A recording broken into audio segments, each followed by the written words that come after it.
Hello दोस्तों, कैसे हो आप सभी।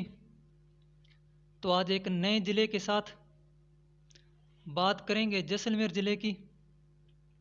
इसके कुछ महत्वपूर्ण तथ्य, दुर्ग, झीलों के बारे में, प्रमुख दर्शनीय स्थल आदि के बारे में जानकारी प्राप्त करेंगे। तो चलते हैं जैसलमेर ज़िले में। सबसे पहले स्थापना, जैसलमेर ज़िले की स्थापना किसने की थी, इसके बारे में जानेंगे। तो जैसलमेर की स्थापना की थी भाटी राजपूत राव जैसल ने। ठीक है दोस्तों, भाटी राजपूत राव जैसल ने। और इनके आधुनिक संस्थापक कौन थे? महारावल जवाहर सिंह। ठीक है दोस्तों, चलते हैं आगे।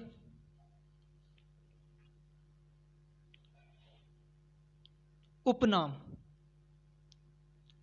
उपनाम स्वर्णनगरी, हवेलियों झरोखों का नगर, रेगिस्तान का गुलाब, राजस्थान का अंडमान और गलियों का शहर।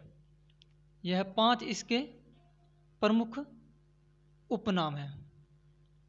ठीक है दोस्तों, स्वर्ण नगरी, पीले पत्थरों के कारण इसे स्वर्ण नगरी कहा जाता है। सूर्य की किरणें जब पीले पत्थरों पर पड़ती है तो चारों ओर स्वर्ण नगरी दिखाई देती है, इसलिए इसका उपनाम स्वर्ण नगरी कहते हैं इसे। चलते हैं नेक्स्ट। पर्यटक स्थल,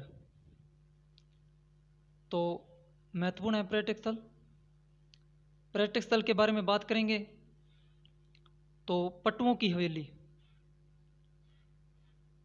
ठीक है दोस्तों, पट्टुओं की हवेली के बारे में बात करें तो यह जैसलमेर में स्थित है। और यह 5 हवेलियों का सम्मिलित रूप है। कितनी हवेलियों का? 5 हवेलियों का। 5 हवेलियों का सम्मिलित रूप है। और यह हवेली जिसके लिए प्रसिद्ध है, तो यह हवेली भित्ति चित्रों के लिए प्रसिद्ध है। किसके लिए? भित्ति चित्रों। अब बात करते हैं भित्ति चित्रों की। तो दीवारों पर जो चित्र उकेरे जाते हैं, दीवारों पर, उनको भित्ति चित्र कहते हैं। ठीक है दोस्तों। और दूसरी इसकी प्रसिद्धि है जाली झरोखे। ठीक है दोस्तों, जाली झरोखों के लिए यह प्रसिद्ध है। और शिल्प कलाओं की दृष्टि से यह सर्वोत्कृष्ट है। ठीक है दोस्तों। और इसके अंदर चित्र भी हैं, चित्रों के लिए भी यह प्रसिद्ध है। और बात करें इसके निर्माण की, तो इसका निर्माण 5 भाइयों द्वारा करवाया गया है। ठीक है दोस्तों, 5 भाइयों द्वारा इसका निर्माण करवाया गया है। यह भी एक महत्वपूर्ण तथ्य है। आगे बात करें दीवान नथमल की हवेली। यह भी एक पर्यटक स्थल है। दीवान नथमल की हवेली कहाँ स्थित है? जैसलमेर में। इसका निर्माण की बात करें तो इसका निर्माण 2 भाइयों द्वारा करवाया गया है। ठीक है दोस्तों, 2 भाइयों द्वारा इसका निर्माण किया गया है। और बात करें इसकी शैली की, तो यह 3 शैलियों द्वारा निर्मित है। 3 शैलियों द्वारा। तो 3 शैलियाँ कौन कौन सी हैं? एक तो है सिंधी शैली। ठीक है दोस्तों, एक सिंधी शैली, और दूसरी हिंदी शैली, और तीसरी मुगल शैली। ठीक है दोस्तों, 3 शैलियों में यह निर्मित है। यह भी एक महत्वपूर्ण तथ्य है। आगे चलते हैं सालिम सिंह की हवेली। सालिम सिंह की हवेली, इसके बारे में बात करें तो यह कहाँ स्थित है? जैसलमेर में। तो बात करते हैं सालिम सिंह की। सालिम सिंह कौन थे? तो सालिम सिंह थे जैसलमेर राजाओं के दीवान। ठीक है दोस्तों, जैसलमेर राजाओं के दीवान थे सालिम सिंह। उनके द्वारा निर्मित यह हवेली है। आगे बात करते हैं गढ़सीसर सरोवर की। गढ़सीसर सरोवर कहाँ स्थित है? जैसलमेर में। तो इनकी बात करते हैं। इसके निर्माण की बात करें तो इसका निर्माण करवाया था महारावल गढ़सी ने। इनके नाम पर ही है, महारावल थे ये, महारावल गढ़सी ने इसका निर्माण करवाया था। और इसी सरोवर के किनारे एक दरगाह है, किसकी? जमाल शाह की। ठीक है दोस्तों, इसके किनारे जमाल शाह की दरगाह है और इनका निर्माण करवाया था महारावल गढ़सी ने। आगे बात करते हैं तो बड़ा बाग की छतरियां। बड़ा बाग की छतरियां, यह एक शाही शमशान स्थल है। क्या है दोस्तों? शाही शमशान स्थल है ये। और यह शमशान स्थल किसका है? तो यह शमशान स्थल है भाटी राजवंश का। ठीक है दोस्तों, भाटी राजवंश का यह शमशान स्थल है। ठीक है दोस्तों, और इसमें जो सभी छतरियां हैं वो पीले रंग की है।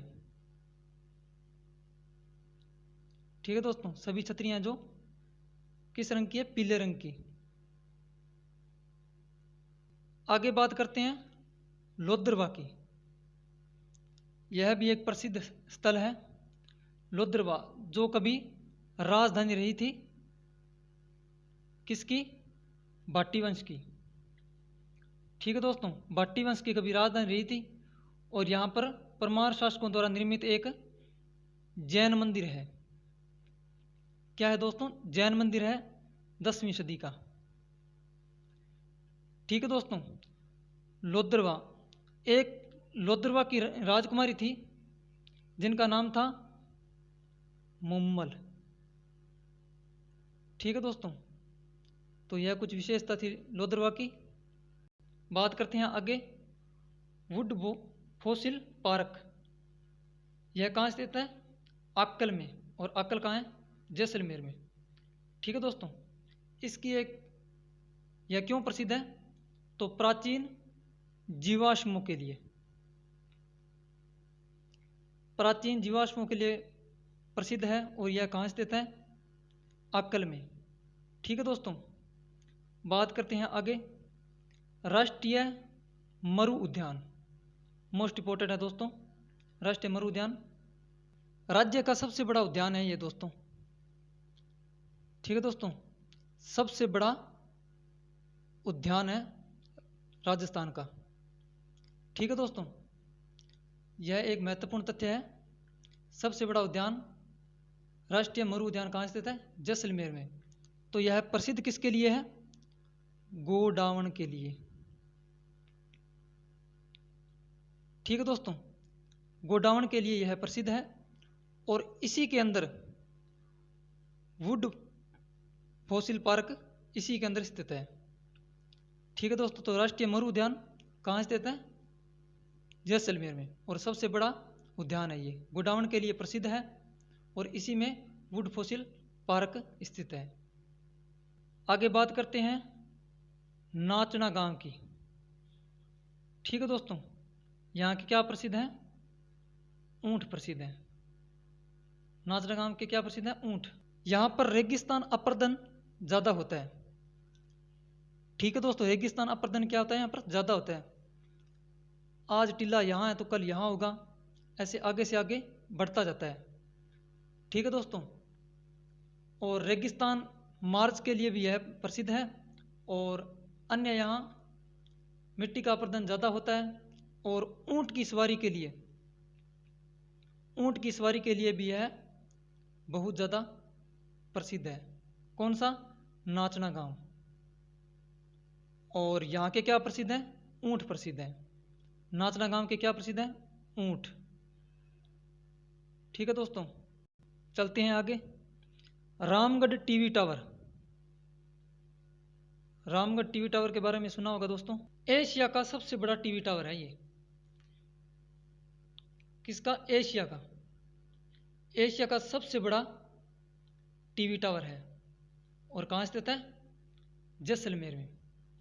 और यहाँ की एक विद्युत परियोजना भी प्रसिद्ध है, गैस विद्युत परियोजना। ठीक है दोस्तों, तो यह एक महत्वपूर्ण तथ्य है कि यह एशिया का सबसे बड़ा टीवी टावर है। बात करते हैं प्रमुख मेले। तो सबसे बड़ा मेला रामदेवरा का मेला, तो इसके बारे में जानेंगे हम। तो यह मेला सांप्रदायिक सद्भावना का सबसे बड़ा मेला है। ठीक है दोस्तों, और यहाँ पर लोक देवता रामदेव जी का समाधि स्थल है।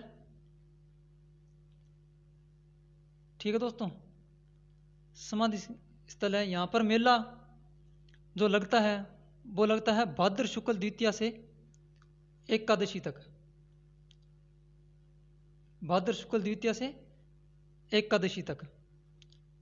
और यहाँ के जो पुजारी होते हैं दोस्तों, वो होते हैं तंवर जाति के। ठीक है दोस्तों, तंवर जाति के राजपूत पुजारी होते हैं। और यहाँ पर जो तीर्थयात्री आते हैं, जैसे तस्वीर में आप देख रहे होंगे, तो इनको क्या कहा जाता है? जातरू। एग्जाम की दृष्टि से बहुत महत्वपूर्ण है दोस्तों। ठीक है दोस्तों, और रामदेव जी को पीले श्वेत तथा नीले घोड़े चढ़ाए जाते हैं। ठीक है दोस्तों, और एग्जाम में क्वेश्चन पूछा जाता है लगभग। तो चलते हैं आगे। मरु महोत्सव, यह एक महोत्सव है और जैसलमेर में मनाया जाता है। इसको आयोजित कौन करवाता है, यह हम चर्चा करेंगे। इसको आयोजित कौन करवाता है? तो यह आयोजित होता है पर्यटक विभाग द्वारा। ठीक है दोस्तों, पर्यटक विभाग द्वारा यह आयोजित होता है। और यहाँ पर कई प्रकार की झांकियाँ भी निकाली जाती है। और इसका जो प्रारंभ है वो जैसलमेर दुर्ग के मुख्य प्रवेश द्वार के पास दीपक जलाकर इसका शुभारंभ किया जाता है। ठीक है दोस्तों, दीपक जलाकर इसका शुभारंभ किया जाता है। और इसको कौन आयोजित करता है? तो पर्यटक विभाग। ठीक है दोस्तों, तो बात करते हैं तनोट माता का मेले की।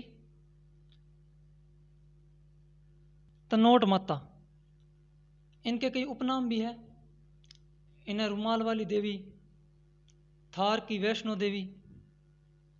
ठीक है दोस्तों, रुमाल वाली देवी, थार की वैष्णो देवी, और खास करके मोस्ट इम्पोर्टेंट बीएसएफ की आराध्य देवी।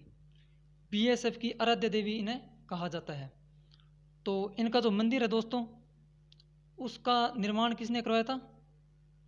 तन्नू जी ने। ठीक है दोस्तों, यह भी मोस्ट इम्पोर्टेंट है। तो यहाँ पर जो पुजारी होता है वह भी बीएसएफ द्वारा संचालित होता है, जैसे बीएसएफ का ही होता है पुजारी। ठीक है दोस्तों, तो यह मंदिर क्यों बनवाया गया, इसके पीछे कुछ कारण है, जानते हैं। तो बात है 1971 की। ठीक है दोस्तों, सन 1971 में यहाँ पर एक युद्ध हुआ था, भारत और पाकिस्तान का। भारत और पाकिस्तान का यहाँ पर एक युद्ध हुआ था। तो उस लड़ाई में पाकिस्तान द्वारा लगभग 3000 बम फेंके गए थे। 3000 बम फेंके गए थे, लेकिन एक भी बम इस मंदिर का बाल भी बांका नहीं कर सका। ठीक है दोस्तों, उसके बाद में यहाँ पर इस मंदिर का निर्माण किया गया। मोस्ट इम्पोर्टेंट है दोस्तों, अमर सागर झील, यह जैसलमेर की प्रमुख झीलें हैं दोस्तों। अमर सागर झील, इसके बारे में बात करते हैं। इसका निर्माण करवाया था महारावल अमर सिंह ने। इनके नाम पर यह झील अमर सिंह ने इसका निर्माण करवाया था। और इसी के किनारे इसी नाम से अमर सागर बाग भी स्थित है। अमर सागर झील के किनारे अमर सागर बाग भी स्थित है। और इस बाग का निर्माण अमर सिंह ने अनूप कंवर अनूप कंवर के लिए करवाया था। यह भी महत्वपूर्ण है। अमर सागर झील के किनारे क्या है, अमर सागर बाग है, और इसका निर्माण अमर सिंह ने अनूप कंवर के लिए करवाया था। आगे बात करते हैं कावोद झील की। कावोद झील क्यों प्रसिद्ध है? कावोद झील का नमक आयोडीन की दृष्टि से सर्वश्रेष्ठ नमक है। ठीक है दोस्तों, आयोडीन की दृष्टि से इसका नमक है जो सर्वश्रेष्ठ है, तो इसके लिए यह झील प्रसिद्ध है। आगे चलते हैं दोस्तों, प्रमुख दुर्ग की बात करते हैं। सोनार किला, सोनार किला के बारे में जानेंगे। बात करते हैं इसके निर्माण की, तो इसका निर्माण करवाया था राव जेस्सल ने। निर्माणकर्ता कौन था? राव जेस्सल। और बताया जाता है कि इस दुर्ग में चूने का प्रयोग नहीं किया गया है। ठीक है दोस्तों, किसका प्रयोग नहीं किया गया है? चूने का। और इस दुर्ग का निर्माण पीले पत्थरों से करवाया गया है। तो प्रातःकाल जब सूर्य की किरणें इस पर पड़ती है तो यह सोने के समान दिखाई देता है दोस्तों, इसलिए इसका एक उपनाम है सोनार किला। ठीक है दोस्तों, इसे क्या कहा जाता है? सोनार किला भी कहा जाता है। इसे त्रिकुटगढ़ त्रिकुटगढ़ भी कहा जाता है दोस्तों, क्योंकि यह जिस पहाड़ी पर स्थित है वह पहाड़ी क्या है? त्रिभुजाकार। त्रिभुजाकार है, इसलिए इसे त्रिकुटगढ़ भी कहा जाता है। इसका जो प्रवेश द्वार है उसे अक्षयपोल कहा जाता है। क्या कहा जाता है? अक्षयपोल। इसका जो मुख्य प्रवेश द्वार है उसे अक्षयपाल कहा जाता है। और इस दुर्ग के बारे में कहा जाता है कि यहाँ केवल पत्थर की टांगें ही जा सकती है। ठीक है दोस्तों, और दूर से देखने पर यह ऐसे लगता है कि रेत के समुद्र में कोई विशाल जहाज लंगर डाले खड़ा हो। तो यह कुछ विशेषताएं हैं दोस्तों इसकी। और 2.5 साके भी यहीं हुए थे दोस्तों, 2.5 साके भी यहीं हुए थे इसी दुर्ग में, तो याद रखना दोस्तों। और अगर बात करें लीविंग फोर्ट की, तो लीविंग फोर्ट में प्रथम स्थान आता है चित्तौड़गढ़ किले का। ठीक है दोस्तों, चित्तौड़गढ़ किले का प्रथम स्थान है और इसका स्थान है सेकंड। लीविंग फोर्ट इसका सेकंड स्थान है और फर्स्ट स्थान किसका है? चित्तौड़गढ़ किले का। लीविंग फोर्ट का मतलब समझते हो दोस्तों आप? जहाँ पर लोग रहते हैं। ठीक है दोस्तों, तो चलते हैं आगे। पोखरण का किला, यह कहाँ स्थित है? पोखरण में। ठीक है दोस्तों, पोखरण में स्थित है यह किला। तो बात करते हैं इसके निर्माणकर्ता की, तो इसका निर्माण राव मालदेव द्वारा निर्मित है। यह दुर्ग राव मालदेव ने इसका निर्माण किया था। एक महत्वपूर्ण तथ्य यह है कि दोस्तों निर्माण मालदेव ने करवाया था, और एक थे राव चंद्रसेन अग्रगामी। किसका? महाराणा प्रताप का। महाराणा प्रताप का अग्रगामी था चंद्रसेन, राव चंद्रसेन। और इन्होंने, बताया जाता है कि इन्होंने यह दुर्ग हर राय भाटी के पास गिरवी रख दिया था। तो यह महत्वपूर्ण तथ्य है दोस्तों। पोखरण का किला राव चंद्रसेन ने हर राय भाटी के पास गिरवी रख दिया था। ठीक है दोस्तों, तो यह दुर्ग कहाँ स्थित है? पोखरण में। चलते हैं आगे। तो यह कुछ महत्वपूर्ण तथ्य है दोस्तों जैसलमेर जिले के बारे में, तो इनके बारे में चर्चा करेंगे। तो बात करते हैं जैसलमेरी भेड़। यह भेड़ क्यों प्रसिद्ध है जानते हैं। इस भेड़ की प्रसिद्धि का सबसे बड़ा कारण यह है कि इससे ऊन की प्राप्ति सबसे ज़्यादा होती है, जैसलमेरी भेड़। ठीक है दोस्तों, सर्वाधिक ऊन की प्राप्ति इसी भेड़ से होती है, तो इसके लिए यह भेड़ प्रसिद्ध है, सर्वाधिक ऊन की प्राप्ति के लिए। ठीक है दोस्तों, आगे बात करते हैं प्रथम चारा बैंक। ठीक है दोस्तों, प्रथम चारा बैंक देश का, क्वेश्चन आ जाए, देश का प्रथम चारा बैंक कहाँ खुला था, तो कहाँ खुला था, जैसलमेर में दोस्तों। प्रथम चारा बैंक कहाँ खुला था, जैसलमेर में। तीसरा पॉइंट है सड़कों का सबसे कम घनत्व, सड़कों का सबसे कम घनत्व वाला जिला। ठीक है दोस्तों, सबसे कम घनत्व वाला जिला। आगे बात करते हैं, जैसलमेर में सर्वाधिक पलाया या खड़ीन झीलें पाई जाती है, सर्वाधिक पलाया या खड़ीन झीलें पाई जाती है। पलाया झीलें नाम सुना होगा दोस्तों, दो बालूका स्तूप के बीच में, दो बालूका स्तूप के बीच में जो पानी ठहर जाता है, ठीक है, वो झील का निर्माण हो जाता है वहाँ पे, और इसे अस्थायी झील कहा जाता है, अस्थायी, क्योंकि पानी सूखने के बाद में यह क्या हो जाती है, लुप्त हो जाती है। ठीक है दोस्तों, और बात करें खड़ीन की, तो खड़ीन कहाँ की प्रसिद्ध है, जैसलमेर की। यह भी बहुत महत्वपूर्ण तथ्य है दोस्तों। खड़ीन पालीवाल ब्राह्मणों द्वारा निर्मित, इसका निर्माण कौन करते हैं, पालीवाल ब्राह्मण करते हैं। ठीक है दोस्तों, चलते हैं आगे।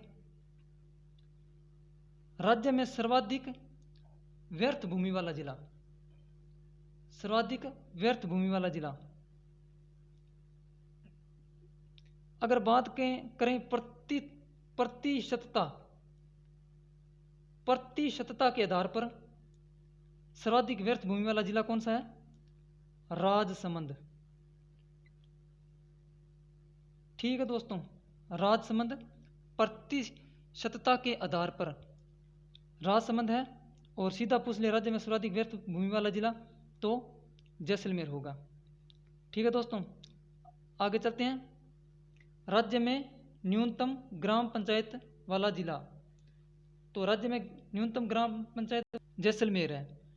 ठीक है दोस्तों, आगे चलते हैं। न्यूनतम औद्योगिक इकाइयों वाला जिला, यहाँ औद्योगिक इकाई है वो न्यूनतम है। ठीक है दोस्तों, आगे चलते हैं। जैसलमेर जिले का समगांव, जैसलमेर जिले का समगांव पूर्णतः वनस्पति रहित। ठीक है दोस्तों, यह एक महत्वपूर्ण तथ्य है कि जैसलमेर जिले का जो गांव है समगांव, यह पूर्णतः वनस्पति रहित है, यहाँ पर किसी भी प्रकार की वनस्पति नहीं देखी जाती। ठीक है दोस्तों, और चारों ओर टीले ही टीले हैं, और ऊंट की सवारी के लिए भी यह प्रसिद्ध है। ठीक है दोस्तों, ऊंट की सवारी के लिए भी यह प्रसिद्ध है।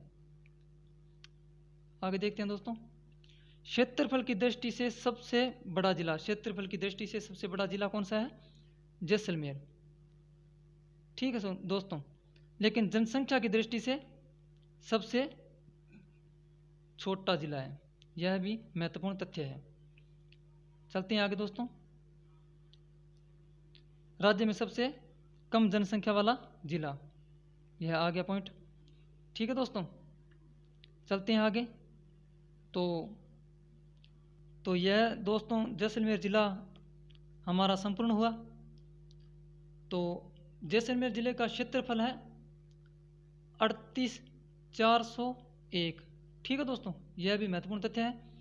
और इसकी सीमा है जो जैसलमेर ज़िले की, वह किसके साथ लगती है, पाक के साथ। ठीक है, कितनी लगती है, 464। यह भी महत्वपूर्ण तथ्य है दोस्तों। सबसे ज़्यादा सीमा किसकी लगती है, जैसलमेर ज़िले की, कितनी, 464। और सबसे कम की बात करें तो बीकानेर की लगती है। ठीक है दोस्तों, बीकानेर की कितनी लगती है, 168। तो यह जैसलमेर ज़िला कंप्लीट हुआ दोस्तों। तो कमेंट बॉक्स में ज़रूर बताना कि कैसा लगा आपको। जितनी जानकारी मैं दे सका दोस्तों उतनी मैंने दी है। तो लाइक ज़रूर करना दोस्तों, और जो भाई अभी तक हमारे चैनल को सब्सक्राइब नहीं किया है तो प्लीज़ आप इस चैनल को सब्सक्राइब करें। और मिलते हैं दोस्तों नेक्स्ट अगले नए ज़िले के साथ। ठीक है दोस्तों, वीडियो देखने के लिए बहुत बहुत धन्यवाद दोस्तों।